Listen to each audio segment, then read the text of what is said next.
Thank you very much. It's not so much questions I'd like during, it's bug fixes, because I'm going to be running live code, and we all know what that means. So if something looks like it's not going to work or doesn't work, shout, there's a bug. Last time I did this talk, the only time I've done it before, it was in a much smaller room, and I had much more time. So I'm going to try and make the talk a bit bigger, and I'm going to end up having to skip some material, because what I want to do is get to the end. At the beginning, you're going to think, this is way too simple for me. I've used Python for more than an hour. At the end, you'll be thinking, that's a really stupid idea. He's gone too far. I am going to go too far, so let me get there. Don't complain if I skip interesting slides. There is interesting stuff coming at the end. Okay. Just to tell you up front what I'm talking about, I'm talking about generators, generator functions, functions that yield values to clients one at a time. I think that's pretty familiar to everyone. It didn't always used to be part of Python, but now it feels like it's one of the most important parts. Beautiful. It means by getting values out of a sequence one at a time, you can work with very large sequences, even infinite ones, such as all the numbers. There's nothing wrong with that as a mathematical concept. You can express it in Python. You just can't count them all or add them all up, but you can keep looking through them until you find a very large prime, for example. Lazy sequences, once you start with a lazy sequence, you can attach another one to it to start filtering it, and then you can attach another one to start mapping it, and then maybe at the end, you can do some consumption, maybe take the first three. So you have this style of programming where you don't call one function then another. You have your streams, your lazy sequences, all happening at the same time, and it's a lovely way of programming. And yeah, Python excels at this. The support in the core language and the libraries are all using this programming style. I guess you all know what I'm talking about, but we'll get onto it. So I'm going to start with something that isn't a sequence. I hope you can see this. I'm sorry about the rather small text. By the way, this is a Jupyter notebook. I enjoyed Scott's talk about Jupyter notebooks. I'm a bit of a novice at them, but it allows me to do this interactive slideshow. So a range, it's a bit like a list. You can see what's in it. You can see how many values are there, but it's not actually all held in memory. It just gives the illusion. So it's a bit of a lazy container. It keeps its secrets to itself, and then it'll let you use it. So here I've got a largish range. It's the first million numbers.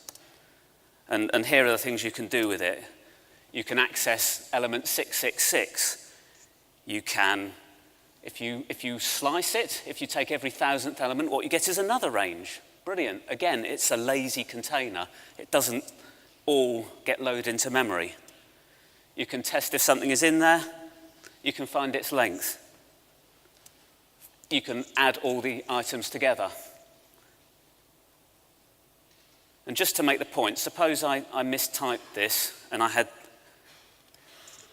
1,000 to the power of 1,000. Now that is a big number. We certainly couldn't load up the first, whatever that is, 1,000 to the power 1,000, but we can create a range that holds all those numbers. And we can go on to the next slide and make most of the queries. So I'm now running the same range.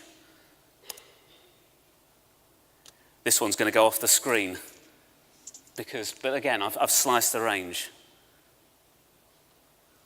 I'm going to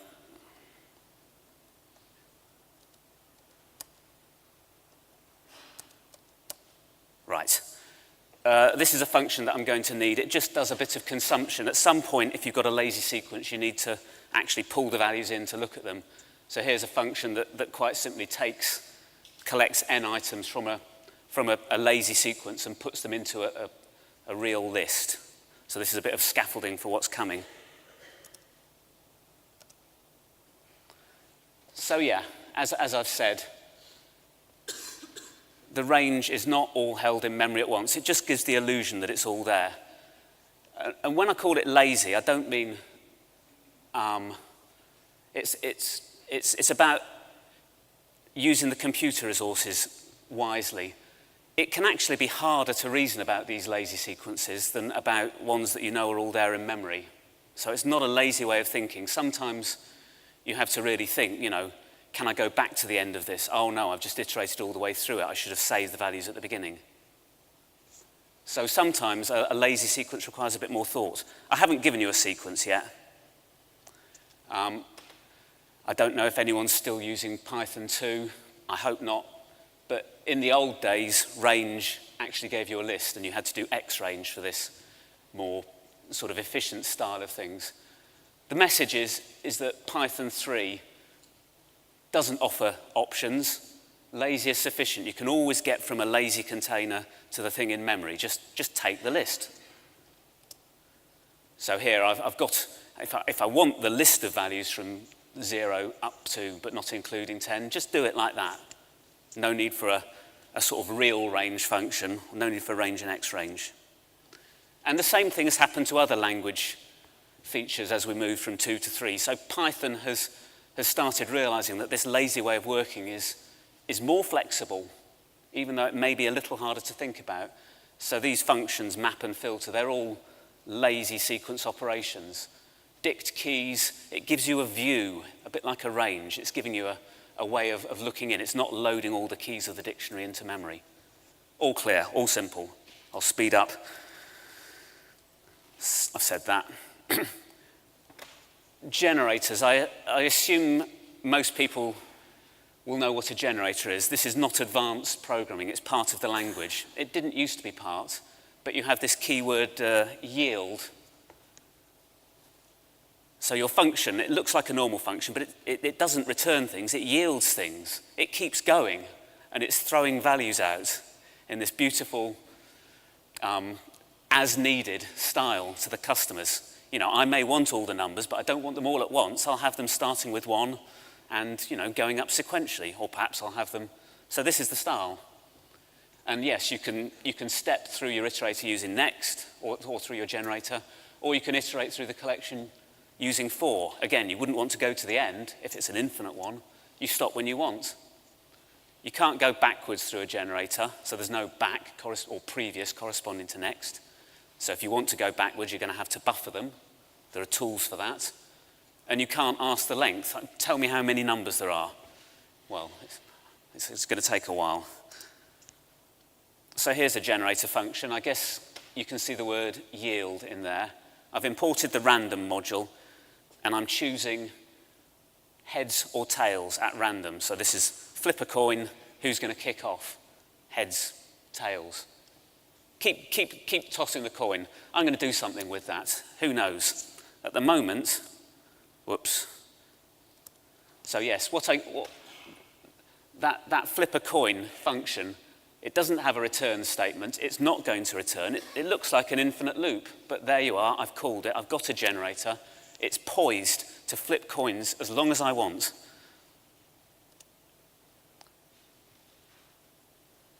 So right here, I've just 10 random coin flips, and every time I run this, of course, it's going to give slightly different output. Pretty straightforward. What if I want to throw a coin 1,000,000 times? How many times does it come up heads? That's what this little bit of code is doing. As you might expect, you've got roughly 500,000, so it didn't generate 900,000 heads, so about half the time. By the way, that sum in there, at no point have we actually stored 1,000,000 values of heads or tails. We've just added 1 every time we threw a head. That's all we needed to do. We needed to check the value. So although something has happened 1,000,000 times, we've not had to store 1,000,000 things in memory. I could, yeah. Sorry, I didn't mean to rerun it. Here's something slightly more sophisticated. We don't need to understand this code here and now. There's a lot of code to go through, but what I've created is a circular buffer using a deck. So I've taken the first 10 coin throws, or the next 10 coin throws, and then I'm going to keep pushing a new one in, and since the deck is limited in size to 10, that will push another one out. So I'm effectively storing 10 values, each of which will be heads or tails. And then I'm going to keep appending to that. I'm going to keep adding to that buffer until I get either all heads or all tails. So how long does it take me to throw 10 heads or 10 tails in a row? A little statistical experiment.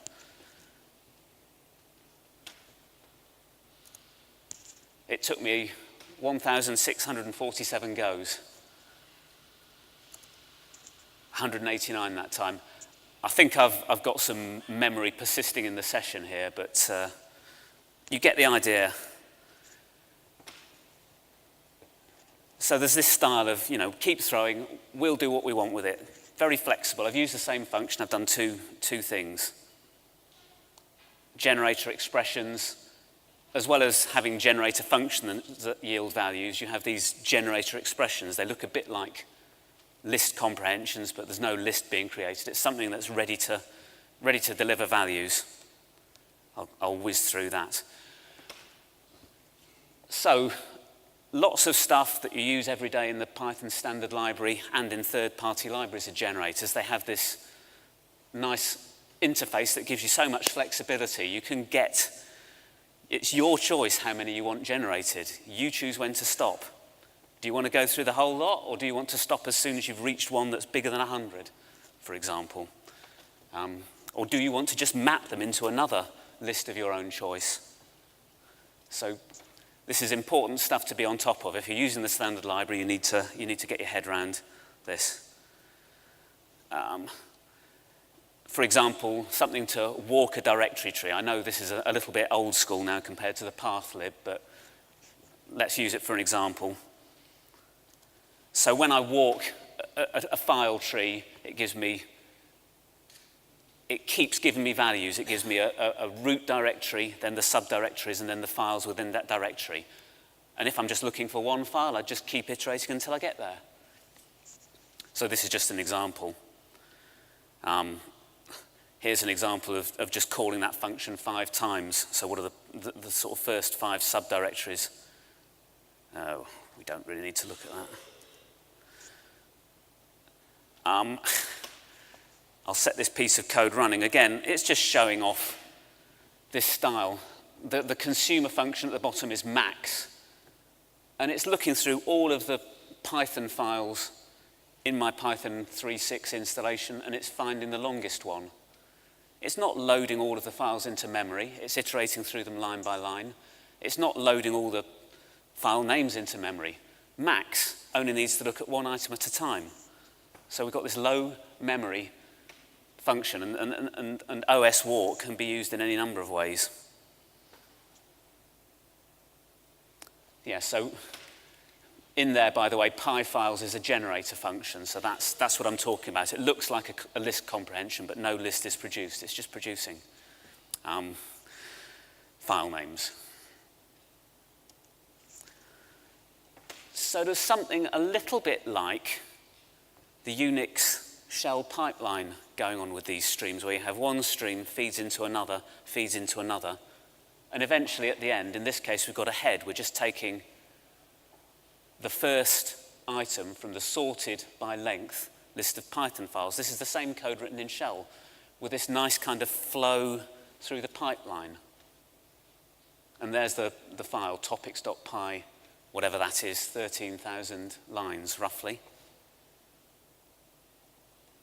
In fact, Unix provides a slightly nicer model in that these functions are genuinely all running at the same time, whereas in Python things are happening, well, maybe it's not part of the language, but things are sort of happening lockstep.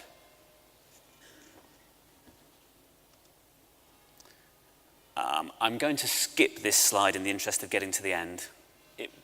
I will make the slides available. It's just another example of a common sort of stream processing thing that you can do. You can chop your stream into chunks, in this case pairs, and the opposite of that is to flatten, which brings in this itertools module. I'm just going to pull that into the session because I need that. So 2 reverse operations, flatten takes a sequence of sequences and produces a single level sequence. Chunks takes a sequence and produces chunks. very common patterns, surprisingly useful. All possible with this streaming style. In fact, there's a whole Python module that, up with collections, this is the one that I import the most.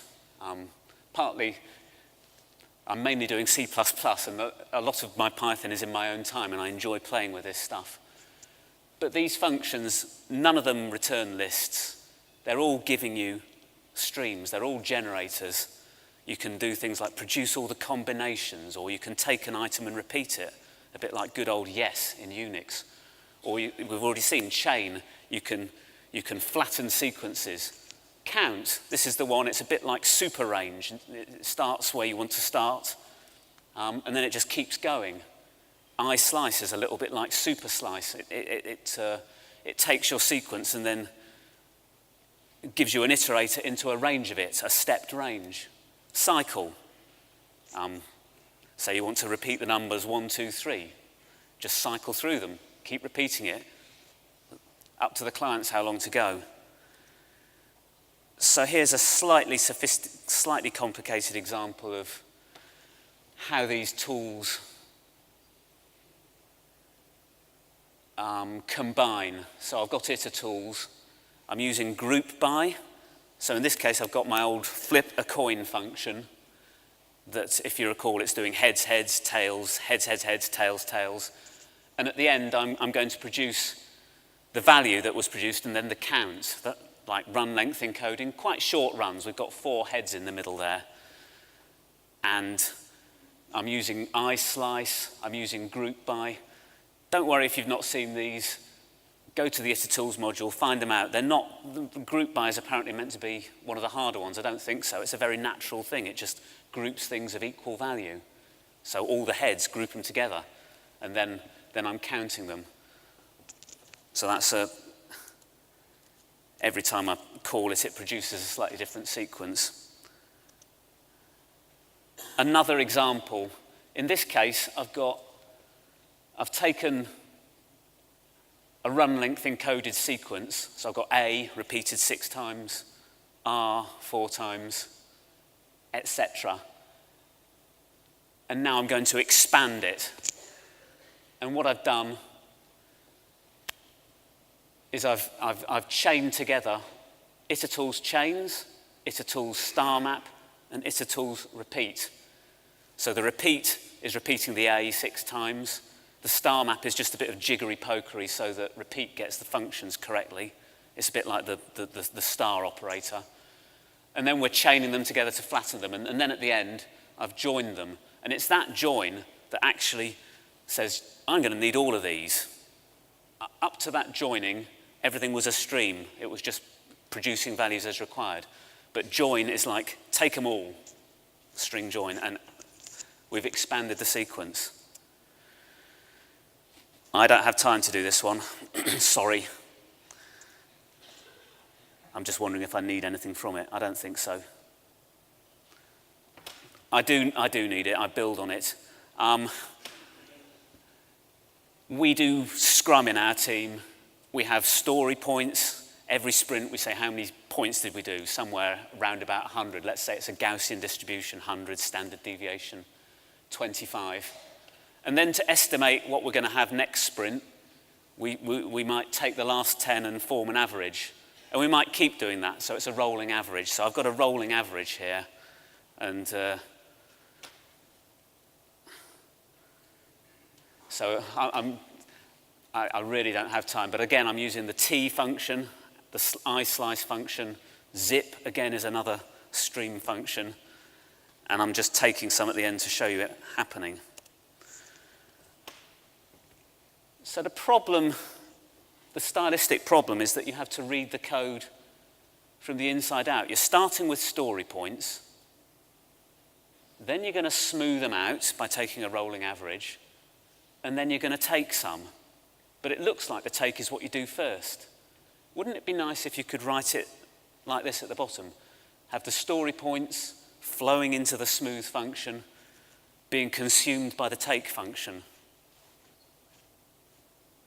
I don't know if you think that would be nice. It's a syntax that everyone that's done Unix is familiar with. And it's just, it's undeniably nice. It's equally, this is not something I invented. This is where I was alluding to at the start, where I'll get to something that's too clever. So I'm not recommending this. I am recommending finding it, thanks to, I don't know if Julien Pallard is here.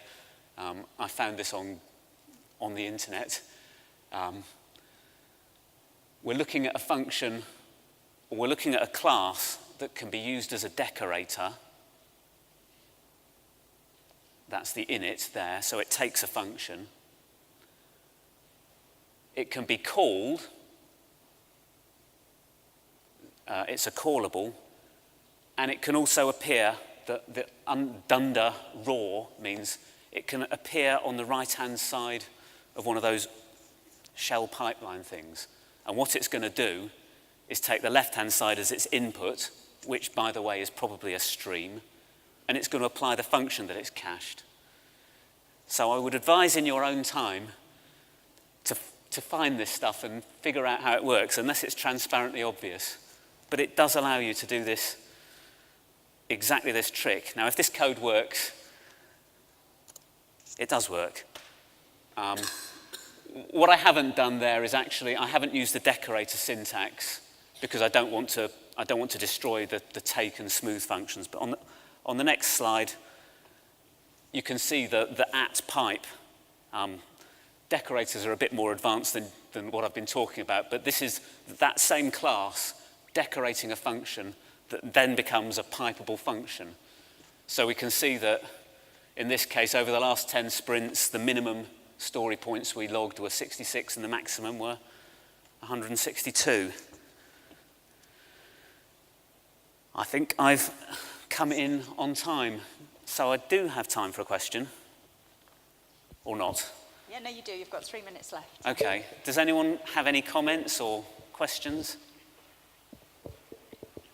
I'll come down with the microphone for you.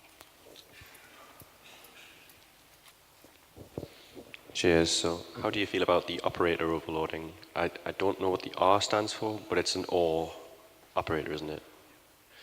So it's R, or anyone know? Do you mean this one here? I've never encountered that magic method before, but obviously it's overloading the pipe symbol as the It's overloading the operator. pipe symbol. It's saying, I'm going to appear on the right-hand side of a pipe. Yeah. And the other... Oh, right, or I've got it.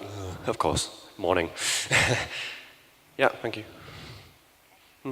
Yeah, I wouldn't recommend this, but it might be suitable for some, almost like a DSL in Python. It really is. When I've tried it, I don't want to convert all my functions to pipes. I'd rather stick with something that's sort of core language, and Python is still really good at this. Rather than having a sort of nested function call, I'd probably have them on separate lines. Just this stream is feeding into that. But it's possible, so why not have fun and do understand how it works. That's quite educational. Hi, thank you. This is pretty cool. I just had a question about when it goes wrong halfway through, and have you got any tips for identifying, because you're sort of building the sequence and the network first and then sort of executing it at the end. So how can you debug this sort of stuff? I guess you need to tap in. I mean, it's the common thing. It's like, you build a regular expression. Don't start with what you want. Start with something simple and then keep adding and keep developing your tests alongside it. Just standard, start simple, build, test each step. I haven't personally experienced particular difficulties. Obviously, debugging is hard, but this doesn't seem to bring any particular issues. The things I sometimes would get wrong is you don't have types, so you don't always realize that you've got a generator rather than a list, and you try and iterate through it, and it's already gone. I know why that's happened, but I didn't see it coming. That's a problem I have had. You have to be aware that if you want to keep it, you're going to have to tee the stream or buffer it. Okay, I think that's all the Right. time we have for questions. So I would just like to say a big thank you to Thomas, and if you could all show your